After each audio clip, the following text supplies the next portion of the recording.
Good evening, everyone. I'm Fredrik Horstedt. I'm Vice President of Utilization and Industry Collaboration at Chalmers University of Technology. And I wish you a very, very warm welcome to this Chalmers lecture. William Chalmers lecture. It was an event that really is a celebration of the birthday of Chalmers.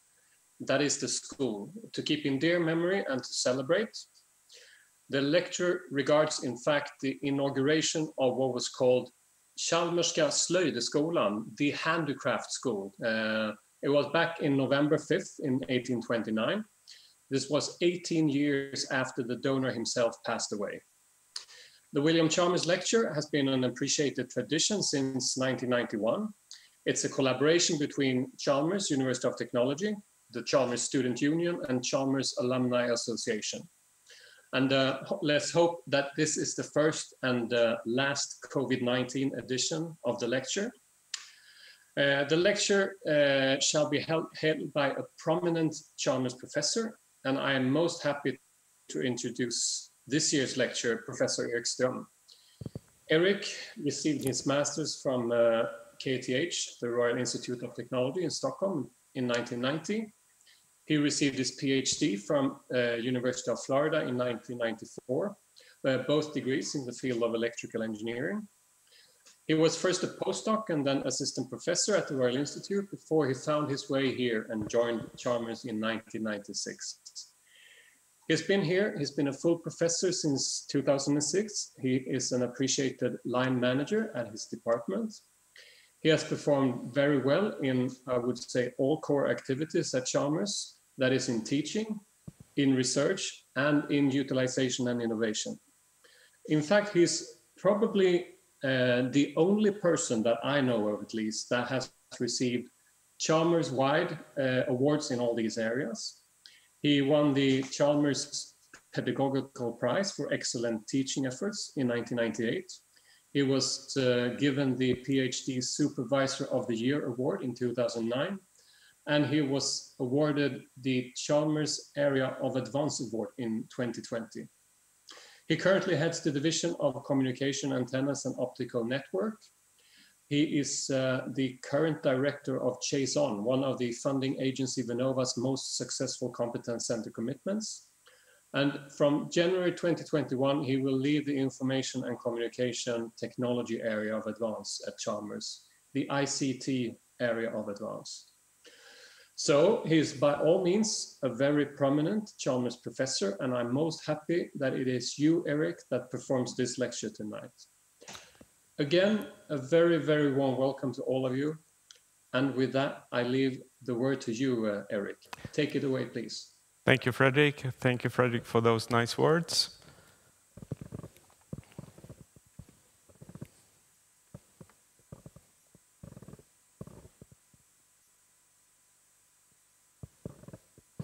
So today I would like to talk about a few things. So the first thing I would like to talk about is how to save the planet by being smart.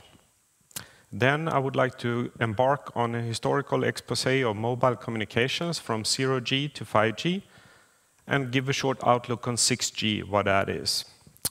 And then, since this is a William Chalmers lecture, of course, we need a little bit of self-glorification and Chalmers high-fiving. So I will put that in to the middle of the talk. And then continue to talk more about a few things about being smart. In particular, we will talk a little bit about COVID-19 testing and the mathematical preaching of Reverend Thomas Bayes. And at that time, perhaps you have fallen asleep, so then it's time to wake up for a quiz talk, a little bit of quiz. So the quiz will be at menti.com with the code that you see on the screen right now. But don't worry if you don't copy it down now, it will be visible later on as well. Then I will switch gears and go to some pretentious social commentary. And sparkled through the talk, I will quote famous people to give myself credibility. And then at the end, there will be a Q&A session. So if you have any questions or comments, please put them in the chat. And me and my moderator here will be happy to discuss these. All right, so let's get started. Actually, when I was asked to do this, my initial title of my talk was on this. So instead of the word cocksureness, I had stupidity, because I think that's a central theme of the talk today, but also in the time that we live in. So we live in strange times. On one side, humanity has never been so well off as we are right now. We live longer, fewer people die now in conflict and war than for a very long time. But on the other hand, we see also big threats to our well-being. We see global warming, we see the overuse of the planet's resources, we see increased gaps between those who have and those who have not. So in short, we can say that our lifestyle as we have it right now is not sustainable. So the question is, how can we still keep some of our well-being and still be sustainable? So that's a question I would like to touch upon, and from my perspective as an engineer and researcher. So the problem as I see it is stupidity. We have stupid systems that leads to an unsustainable future. We have stupid systems for food production, stupid systems for transport, stupid systems for healthcare, stupid systems for energy, and stupid systems for production of materials and products we need, for instance, clothes. So the solution to this is, quite simply, we need to do things smarter. We need to have smart systems for food production, smart systems for transport, smart systems for healthcare, smart systems for the generation, distribution, and use of electrical power, and we need smart systems for production, for instance, circular production of textiles. And what is smart? What is driving all these things to become smart? Well, it's ICT, information and communication technologies. So what are those technologies? Well, on a very broad scale, it can be broken down as systems that operate in 4 phases. The first phase is measurement, collection of data. So we measure and observe the phenomena that we would like to control. So for instance, if we have a self-driving bus, it's important to know where the bus is located, where the road is, if there are people waiting at the bus stop, where other vehicles are, and how they are driving. To get this data, we can use sensors of various sorts, GPS, radars, lidars, cameras, and whatnot. So there are many options here. The next phase is to move the data from the collection point, from the sensor point, to the point where the data will be processed. It could be one point or several points, depending on the architecture. So this requires communications. So there are many options for communications. We have optical fibers, we have electrical cable, or we have wireless systems. So for our self-driving bus, for instance, we could have Ethernet, CAN, or FlexRay. All of these are electrical buses. Or we could use Wi-Fi, cellular communications, satellite communications, and so on. The third phase is about analysis. So when the data has arrived to the processing point or processing points, the data is then inspected, and with the objective to determine the next action. So in our self-driving bus, for instance, should we brake, should we steer, or should we shift gears? And the final part, the fourth thing we need to do is to act, that is to carry out the decided action. So this also typically involves communications from the decision point, where the data has been analyzed, to the actual device that carry out the action. So for instance, if we want to brake, we need to communicate from the processing point to where the brake system is located in the bus. So these things, measurement, communication, analysis, and action, is carried out in an endless cycle. So we measure, communicate, analyze, act. Things change, so we measure again, we communicate, analyze, and act again. A smart system like this can be taken even to the next level by introducing technologies that makes the system learn from its own experiences. And this is something called machine learning, which is a part of artificial intelligence, which is a buzzword at the moment. But let's now turn to communications, which is close to my heart since I'm a professor in communication systems, and it's also central for ICT system. At least it's in the middle of the acronym. So specifically, let's embark on a historical journey through time where we see how different generations of mobile phone systems have been developed and what type of services they have provided to us. So we know that radio communications and telephone systems has been with us for a long time. So radio systems and telephones were already operational at the end of the 1800s. But when did the combo arrive? That is, when did it become possible to make a telephone call from a car to a fixed landline phone? So let's explore that from the Swedish perspective. So among the early systems was MTA, Mobilt Telefonsystem A, which was developed by Televerket, the Swedish national telephone company, which does not exist anymore. So MTA was deployed in small scale already in the 1950s, and it was deployed in cars which were used by medical doctors. So this is an early application of what we today call mobile health or e-health. So the system MTA was followed by the system MTB. MTC was started to be developed, but was delayed and delayed and delayed. So a provisional system called MTD was deployed as an emergency solution. Anyways, the MTC development carried on, and it was eventually morphed into what's known as NMT, Nordic Mobile Telephone System. So the Nordic Mobile Telephone System is an early example of a first-generation system. So this is a 1G system. So MTA could be thought of as a zero-generation system. NMT is an early example also of an international collaboration to develop a standard, here the Nordic countries.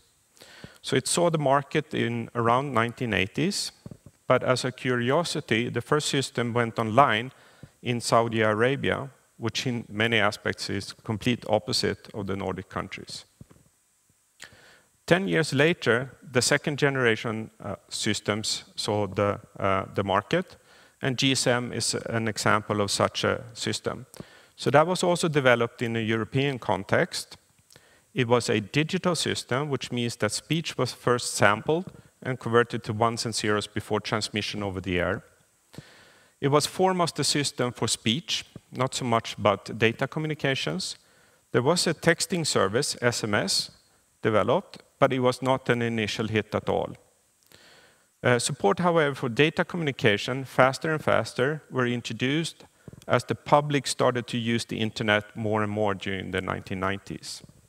But at some point, it reached the end of its development cycle, and the quest for higher data rates was not possible to do within the constraints of the standard. So about 10 years later, from the introduction of 2G, 3G saw the market. There were many such 3G systems. The most popular one, UMTS or WCDMA, was also developed in Europe. And 3G was developed now to give higher data rates. And one was thinking about what to use these higher data rates for. I remember myself, I thought that nobody in the world would like to have 1 megabits per second. What could that possibly be used for? But anyways, the search for a killer application went on, and this video call that this was thought to be a good killer application never really was a hit. Instead, mobile broadband, that is access, mobile access to the internet, became the killer application. So the access, not the application itself, was the most important thing. Again, 3G had some built-in limitations, which necessitated a new generation, 4G. So 4G was developed and put on the market about 10 years after 3G. There were a couple of these systems, and one example of those systems is LTE, which turned out to be the dominant one after a few years. So 4G was developed specifically as a mobile broadband system. So speech as such, talking in your phone, was not a special service anymore, but just something that you could do either by switching over to 3G in your phone or as another service over IP. And now we're in 2020, and we see 5G being advertised and sold to us. So here, there is only one system, so therefore there is not a strange acronym here. It's simply 5G. So this is also developed in Europe. So what do I actually mean when I say developed in Europe? I mean that GSM, WCDMA, LTE, and 5G, all of them have their roots from EU projects. So industrial stakeholders, that is manufacturers of base stations, telephones, and mobile operators, gathers in these big projects together with academic institutions, for instance, Chalmers and other schools, and they get together to build consensus on technical issues that needs to be standardized, things that basically says these are the things that the system needs to do in order to be interoperable. That is, one can use equipment from different vendors in the system. So it's in all stakeholders' interest to build a good system, to standardize the good system, because there will be no market for it otherwise. Therefore, it's possible for these fierce competitors, for instance, Ericsson, Huawei, and Nokia, to collaborate together in these projects. And collaboration is done in good faith and without any problems, not any big ones anyways. However, it's important that not the standard itself does not decide everything which needs to be done in order to make a system work. So once the standards have been settled, the vendors can go home and provide different technical solutions for this system and can compete with each other at a later stage. So what is new in 5G? Well, it's more of the same in terms of 4G, so higher data rates, better, cheaper, faster. But there are also two new important things, and these are two modes of machine-type communication, the massive machine-type communication and the ultra-reliable low-latency communications. And these modes, these services have been developed specifically to support demanding ICT applications. These applications that makes systems smart. So, 6G. So what is 6G? Well, let me tell you. The definitive, non-controversial answer to this question is that 6G is the system that comes after 5G. It's hard to be more substantial than that, since the first 6G EU project is just about to start. So things are a little bit unclear at the moment. There are a few things we believe, however, and I believe, and many with me believe, that we will see a continued push for using higher frequencies approaching the terahertz range. So this is a big technical challenge. We also think that certain services which are not ideal in today's systems will be developed. One such system is positioning. So if I have a device here, I would like to know where it is in 3 coordinates, X, Y, and Z, its actual position. And I would like to do that even when GPS is not available, like inside this lecture hall. Also, another thing I would like to know is how my device is oriented. Is it pointing up, down, left, right? Like this, almost like a compass, but in 3 dimensions. And the reason for this is, for instance, when we do navigation, the blue dot tells us where we are, but it doesn't tell us what is forward and backward. Right? So if we knew that, it would be easier. And I think you and I and many others have gone in the wrong direction and see the blue dot going in the wrong way before turning around and going the other way. There are many other applications that could be envisioned if we have this type of positioning technology. So anyways, we can assume then that the 6G technology will roll out in 8 to 10 years if history repeats itself. And I'm also very happy to announce that the Communication Systems Group at Chalmers will play an important role in this, the first 6G EU projects, which is just about to start. And this will continue our tradition to take part in these projects that started with 3G, 4G, and also 5G.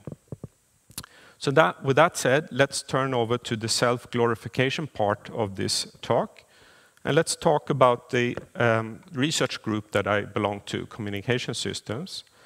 It was founded in 1993 by Arne Svensson to the left. And he hired 2 students, Anne in the middle and Tony to the right.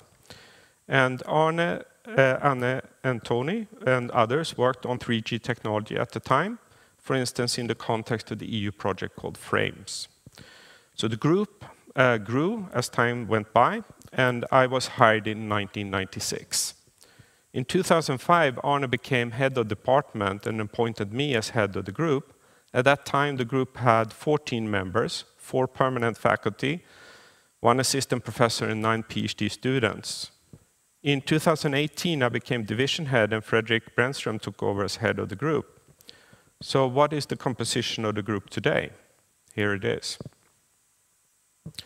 Now, in my humble and clearly unbiased opinion, this is an amazing development into a truly excellent group.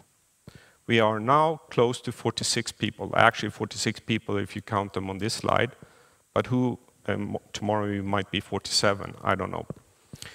So this amazing development is thanks to recruitment of great colleagues from all over the world, seniors as well as postdocs and PhD students, hard work, decent management, cooperation with industry and academics, both at Chalmers and elsewhere. So with hard work and the grace of the funding gods, we are now the largest group in our area in Sweden. And our area, by the way, includes wireless systems, 6G and such, but also many other things. Optical communications, hardware-constrained communications, cooperative systems, including positioning, vehicular communications, fundamental theory, and distributed information systems. So that about the group. So now a little bit self-glorification on myself. So I've been asked to be a little bit personal here, and what are my driving forces and so forth. And I did some thinking, and I think I have 2 driving forces. And the first one is the absolute joy I feel when I discover knowledge which is new to me, and sometimes also to others. And number 2, what I actually love is to share these discoveries and discuss them with students, colleagues, friends, and sometimes I plague my family with this also. So I've always been torn with the urge of solving practical problems, so go to the left in this graph, and I guess that's the engineer in myself. I would like to work on problems that actually matters and matters now. But I also love theory for the beauty of it and the generality one can find in these areas. So, but I don't accept the fact that one has to choose left or right in this graph. And to prove my point, let's consider a quote of a famous person, Kurt Lewin. So Kurt Lewin was a German-American psychologist, and this is probably not an accurate quote, but it's a good one anyways. So he said, according to the quote at least, that there is nothing as practical as a good theory. And I think that's an excellent saying. So nevertheless, if he didn't say that, it's still a good saying. So when I'm faced with the fact to go for practice or theory in work, I actually don't. I go in the middle and try to combine theory and practice and try to find this practical theory that makes difference, both on a practical side, but also in a structured scientific way. So now when I shamelessly glorified myself and the communication systems group, let's change topic. Let's talk about a few things about being smart. Now, it's presumptuous of me to talk about this, so let's listen to what some famous people have to say about that. And let's start with Tage Danielsson, a Swedish author, actor, and director. And he said the following, he wrote the following in a book called Tankar från roten in 1974. So I'll put this up and I'll let you soak on the wisdom here for a few seconds before interpreting it. So what he said, utan tvivel är man inte klok, or in English, without doubt, one is not wise. So wise persons attach doubt to their beliefs. I think this is crucial. Nothing is 100% sure, ever. So for instance, if I say, I have COVID-19, then that is a statement of an unwise person. However, if I say, I think I have COVID-19, with probability 60%, then that is a statement of a wise person. So if I'm not happy with knowing something only with probability 60%, what can I do to become more sure? I can gather evidence. For instance, I can take a test, a COVID test, and then upgrade my belief if I have this disease or not after that. How should we then modify our beliefs when we get new evidence? So here we should follow the preachings or the mathematical preachings of Reverend Thomas Bayes. So Thomas Bayes was a Presbyterian minister, lived in the 1700s. And it's very doubtful that the picture to the left here is actually a depiction of Bayes, but this is the one you find when you Google him. So basically we don't know what he looked like. So the quote below is not an accurate one because it's been constructed afterwards from basically what he said. And it tells us how to update our belief in a statement that the statement H is true after observing some evidence E. Okay, so I won't go through the mathematical details here, but this is the equation that I will use in order to do graphs a little bit later. So let's go back to COVID-19 testing. So if we have an ideal test that gives error-free results, then we get a positive result if I have the virus. I get a negative result if I'm free of virus. So that means that the true positive rate is 100%, and the true negative rate is 100%. True negative means that I get a negative test result, and it's due to that I am free of virus. Unfortunately, no practical test is perfect. So in real life, the true positive rate is less than 100%, and in these cases, false negatives can occur. So a false negative is when we have the virus, but the test result is negative. And then the false negative rate is the probability of this to happen, and that is greater than 0. We can also, if we don't have a perfect, if the true negative rate is less than 100%, we can have false positives. And false positives is when we're free of the virus, but we get a positive test. Okay. For those who are interested in communication theory and so forth, recognizes this diagram as a binary, possibly unsymmetric channel, which we know quite a lot about. But that's a topic for another talk, I think. So, an example of practical numbers for a COVID-19 test are these, with a true positive rate of 98%, false negative rate of 2%, true negative rate of 95%, and a false positive rate of 5%. So these numbers are taken from a study on these tests from the UK this summer. The numbers are not super important, but they are in this range. The actual number actually on the test that you or I take depends on the quality of the test itself, but also with the skill that we carry this out. So for instance, I think it's reasonable to think that professionals, healthcare workers, do a better job at this than amateurs, the general public. Nevertheless, let's use this example for our quiz. So the quiz question is, if your test is positive, how sure are you that you have the virus? So I'd like you now to go to menti.com and enter the code which is on the slide here, or simply just scan the QR code to go there. So I give you a few seconds to do this.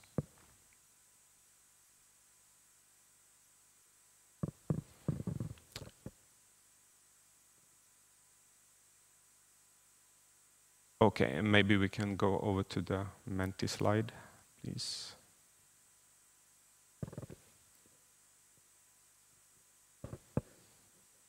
So we see some results coming in here. Some fairly low, a little bit higher, so the mean is now 77%.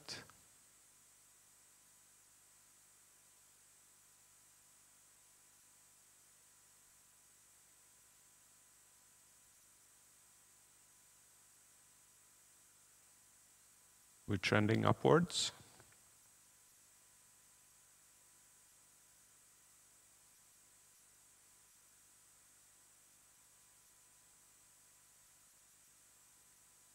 Interesting. So we have few results very far to the left, but most results are getting into the right here.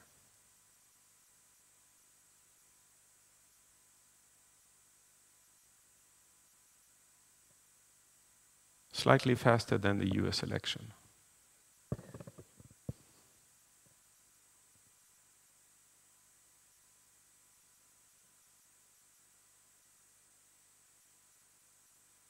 Okay. Maybe we'll stop at 80. How about that? There's still 77.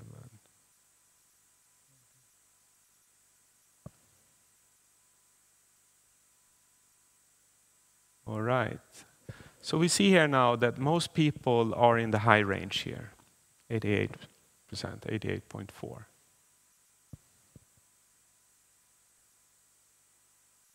right. Okay, so let's switch over to the slides again. Okay, so probably the reason for the high scores is that the true positive rate is quite high, 98%. So let me give you the answer. So drum roll please here. And I'm very pleased to announce that all of you are correct. So all answers are correct here because the question was not complete. So this quiz illustrates a common pitfall in forming beliefs after seeing new evidence, namely that we ignore our prior belief. What was our belief before taking the test? So let me try to illustrate that a little bit with this diagram.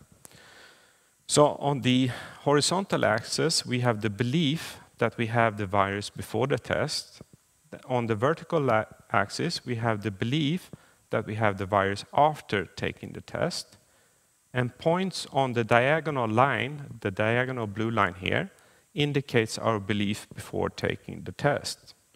So say, for instance, that our belief is 50%. Then we would start at this point in the diagram. But if our belief that we have the virus is only 15%, we will start here in the diagram.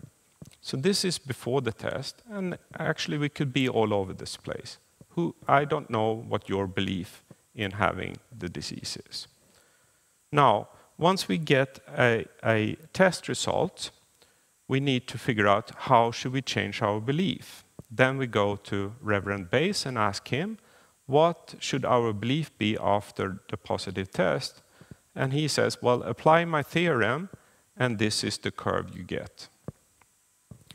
Okay, so now, if I'm starting belief is 50%, I observe that I get a positive test, then my new belief, my updated belief, is close to 95%.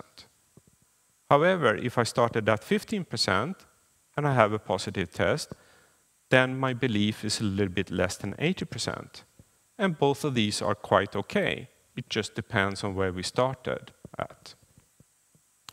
So we see that the difference between the starting belief and the updated belief is a gain in knowledge. So this is not exactly what we call information in information theory, but it's related to that. Now, the better the quality of the test, the bigger this knowledge gain is. And one could say like this, that some evidence gives a big change in belief, and some evidence give less change in belief. It depends on the quality of that evidence for the hypothesis that we are testing. Okay, now suppose I starting with a starting belief of 50%, of course I can also observe a negative test, and there's a corresponding curve for that we get from Bayes' theorem. So if we get a negative test, our updated belief should be quite low in this case. All right, now, so we have an initial belief, the blue curve, and then two curves, one curve that we move to if we get a positive test, and one curve that we move to if we observe a negative test. If we take repeated tests, we can simply trace out a curve in this diagram. So suppose we start with the starting belief of 5%, and we observe a positive test. Then our new belief should be close to 50%. Okay, so then after doing one test, and that test happened to be positive, we are at this point in the diagram. If we now take a second test, and that is also positive, then we move up in belief that we actually have the test, have the virus, which is natural, right? We have two positive tests. These tests also need to be independent, by the way. Okay, so if we're not really comfortable with this level of belief and take yet another test, and that turns out to be negative, then we should reduce our belief in that we have the disease, and actually we should reduce it down to where the 3 is in this diagram. And then if we take a fourth test, then again our belief increases. So we can carry on this until we are at the level when we're comfortably sure that we have a result that we can rely on. And what is the comfortable level? Well, it depends on the consequences of a decision that we take with this belief. Should we isolate, or should we have or what should we do, for instance? Now, this thinking can be generalized to any question that we can pose. So we can ask the question, is H, some statement, true? And then we can have the belief in that the answer is yes before seeing some evidence on the horizontal axis, and the belief in yes after seeing the evidence on the vertical axis. And we can trace out a curve in this. We can also generalize to the case where we have different types of evidence that tells us more or less about the question that we are asking. And then we can simply move to the appropriate curve when we see that evidence. So this process, if we apply that faithfully, we are rational and we are wise. We are updating our beliefs according to the evidence we see. And this is the best thing we can hope for. So this process will continue forever, could continue forever, and that's actually how the scientific method works. Right? Nothing is really 100% sure. We're always open to consider new evidence to update our belief about something. All right, so what can possibly go wrong here? Many things. So let's go to another smart person, Bertrand Russell.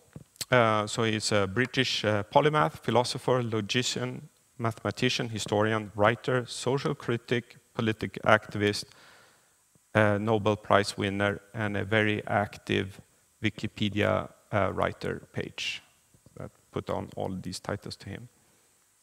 So he wrote an essay called The Triumph of Stupidity that was published in 1993, and here's the quote from it.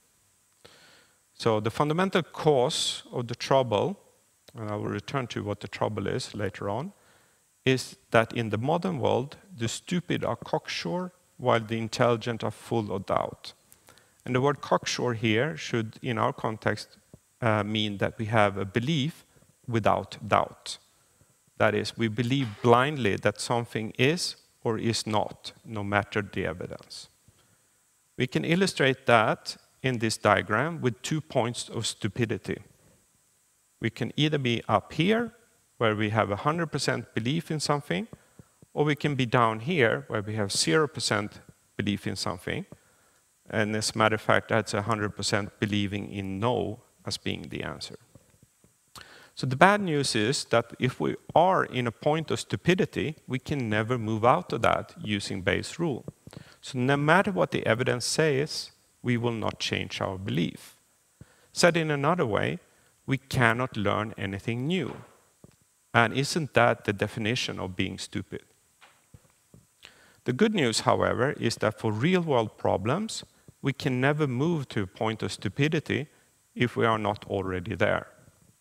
That is, if we have an initial belief that is neither 0% or 100% and apply Bayes' rule in this diagram, we can never move to the point of stupidity. We could be arbitrarily close to it, but we will never move into it. So if we are initially wise, we're okay. Okay, so what is then the problem that Bertrand Russell is pointing for? So to give a little bit of context, this essay was written when Russell laments the rise of Hitler and the Nazi party in Germany. It was written in 1993. So unfortunately, the quote is valid already today, where we see a rise of anti-democratic leaders and nationalism, not least in democratic countries over the world. Remember that Hitler and his party became the biggest party in Germany during elections. So, although humans are not rational and we cannot really expect them to follow base rules, the problems of polarization we see today can somewhat be modeled by our diagram. So the root problem, as I see it, is that we, which I believe are intelligent, are full of doubt because we are fed with too much false and misleading evidence. So where does this evidence come from? Well, there are many sources, and I would like to discuss 3 today.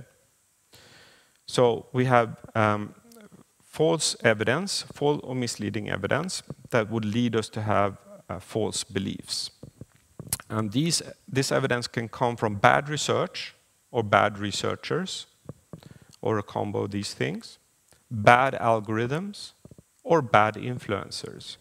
So take an example of each of these. So let's start with bad research and a bad researcher.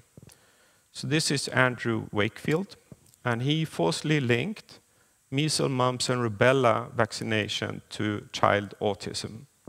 And he published this in a very nice journal, The Lancet, which is a highly respected medical journal. So he gave in this paper, and still gives today, anti-vaccination activists misleading evidence that really pushes them to the brink of stupidity. There is overwhelming evidence for that vaccination is beneficial for public health. But this false evidence has clearly created problems. So my view on this is that one should please listen to the overwhelming evidence and vaccinate your kids. The paper, by the way, has been retracted by The Lancet due to scientific misconduct. So that paper is no research. It only has one place, and that is the garbage bin. We also have bad algorithms. So it's clear that if we're only fed with evidence that supports a certain belief, then we are enforcing our belief in that statement. So that could cause us to wander dangerously close to a point of stupidity. So how can this happen? Well, it can happen due to bad algorithms. So in particular, bad algorithms on our favorite social media platforms. We know that the social media platforms providers want us to spend time on their platform. And to encourage this, they have filter algorithms that connect us to people with the same beliefs that we already have and feed us with evidence to strengthen these beliefs. So we split out the community which has a heterogeneous view, heterogeneous evidence, and heterogeneous beliefs, and form sub-communities which are enclosed in what we call filter bubbles. So these algorithms are very good at what they do, that is to make us hang out on social media. However, they have serious consequences in that what they do to our beliefs, because they skew them in a way which is not correct from a point of evidence. Then we have bad influencers. So what is an influencer? With that I mean a person who has credibility in a community and use this credibility to influence people. And then you might say, hey, how about you? Well, I guess I could also be an influencer, me being a professor and a teacher. I don't know how much credibility I have in my family, but possibly my role as a father could also be an influencer. However, I consider myself as being a good influencer, of course. A bad influencer, however, is somebody who tries to use his or her credibility together with false or misleading evidence to influence beliefs that are beneficial to the influencer and not necessarily to the community. A typical example of this is a charismatic or authoritarian politicians that denounce all evidence that weakens his or her position as fake news. I think you know who I'm talking about. So what to do? I think we should always try to form our beliefs using Bayesian thinking. This is to be wise, and this is to be rational. We need to break out from our filter bubbles in order to get evidence that is somewhat consistent with the reality we live in, not only the reality as we perceive it inside our filter bubbles. When reading about research, we should take more trust in evidence provided by many researchers than by a small minority. Just because a researcher has said something, that should not be taken unconditionally as the truth. One should listen to many researchers. And then, of course, we should vote for politicians. We should not vote for politicians that lie, or at least lie too much, or are too cocksure in order to reduce their influence. But most importantly today, if there is anything I would like you to remember from this lecture, is that we should avoid the points to stupidity. Remember Tage Danielsson. Thank you so much.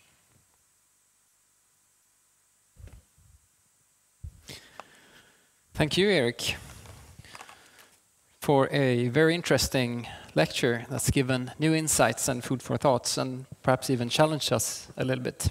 Thank you. And also to the audience, thank you for watching this William Chalmers lecture online. We have received some questions through the YouTube chat. You have taken a little bit of a philosophical stance in your lecture, but let's start out with a couple of a bit more techie questions. Like this one from the nickname Maker Mimo. Cybersecurity in 5G. Why do we hear a substantial increase in security-related concerns as compared to 4G? What is the departure from 4G introducing these new security risks? Okay, I don't think there is new risks, but the consequences of security breaches is now more critical if we use 5G systems for these critical ICT applications that I talked about. So for instance, suppose we are using 5G for controlling vehicles, cars, self-driving cars. Of course, a security breach there is more, has greater consequences than, say, if my Twitter account got hacked. So I think the security problems are the same, it's just that the consequences have now been, are quite more serious. Therefore, one has to put more effort into this, I would say. Okay, and what would the effort mean? Well, effort means, for instance, to have a more secure environment. I mean, security is a big field. It goes everything from hardware to algorithms. So one has to strengthen up these things, in particular for those devices that will be used for these critical applications. Okay. And what's your role in that process? I'm not a security person per se, so I cannot really say this. My role is more to move the bits, not to protect them from security breaches. Yeah, I read about you previously, and you have said that the technology that you are involved in developing can be used for both good and evil. Of course. And what did you mean? Well, I mean, for instance, if we think about 5G and positioning and things like that, it could be used for many good things, right? To locate people that are lost, for instance, or are feeling ill. But it can also be used to control people. I mean, control the activities of people, monitoring people and getting to this severe breaches of privacy that we see popping up over the world. So there is good thing and there are bad things in this. And who should be responsible for how the tools are used? Well, I mean, we both have a obligation as users of the technology to use it wisely. But I think then there is also a role of regulators.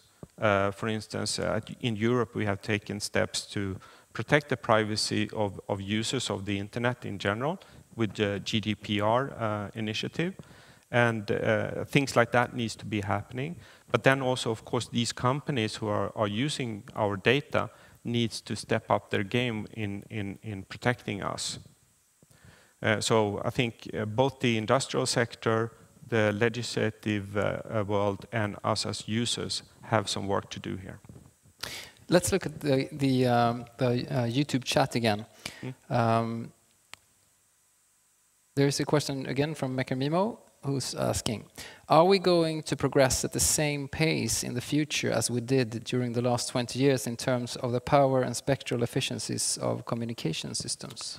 Well, power and spectral efficiency, it depends a little bit on what we think about that. But if it's for a fixed power budget, we are probably close to the fundamental limits here. So to increase capacity, we need to densify.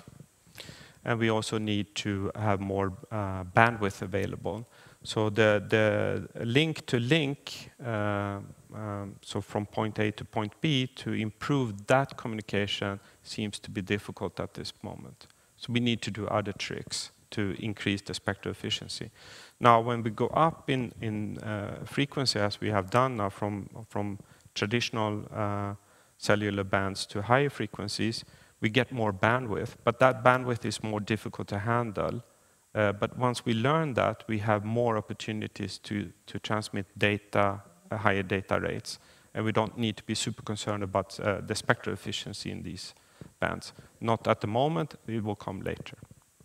But we, for sure, we have an unsustainable growth in data traffic on the internet as it is right now. So we need to do something about that as well. So became a long answer here, but we should use we need to use the bits that we are given in a more efficient way, and then given those bits, we should transmit them as efficiently as possible. We need to work on both. Thank you. Myself being a consumer, how will 5G affect my day-to-day life? Well, I know that Apple won't like me, but I don't think it will affect you that much. I think at the moment 5G is deployed at a rate. It will not replace 4G overnight, and 5G technology will be used in places where capacity is a problem at the moment. So there you would see a change as a consumer. But the big thing, I think, is these new machine-type communication parts that will change you, society, but not you as a consumer, end consumer. You mentioned fake news earlier. Is it an adverse result of technical progress? Ethics and conduct should be thought of at the standardization phase of technology development. Well, I don't know. I think for sure we can think of privacy enhancing technologies when we develop our technologies, for sure.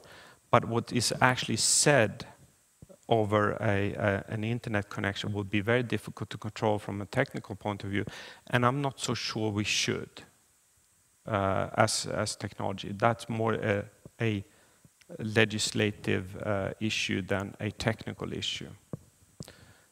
So there is this freedom of speech versus using freedom of speech to hurt other people. There is this trade-off which is difficult to balance, of course. But circle back to the question, is there something technology-wise we can do? For sure we can do that a little bit in privacy-enhancing methods and so forth. Positioning, for instance. But being a professor and researcher, what would your recommendation be to policymakers? Well, to monitor this, right? And as Greta says, you know, trust your scientists and talk to them and see what they have to say when building policies. And I think here, the good thing is I think Europe is a little bit more on the ball than in other places in the world.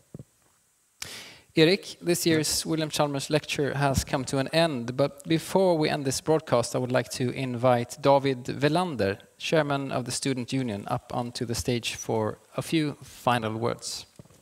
Thank you. Thank you, Erik, for this truly inspiring lecture. From the evidence that I have gathered, I conclude that you are truly a good influencer for both students and alumni. And once again, from the Student Union and the Alumni Association, a big thank you. Thank you very much. Thank you. And thank you so much, everyone who has been watching. Thank you for being with us and participating in the chat. See you again next year.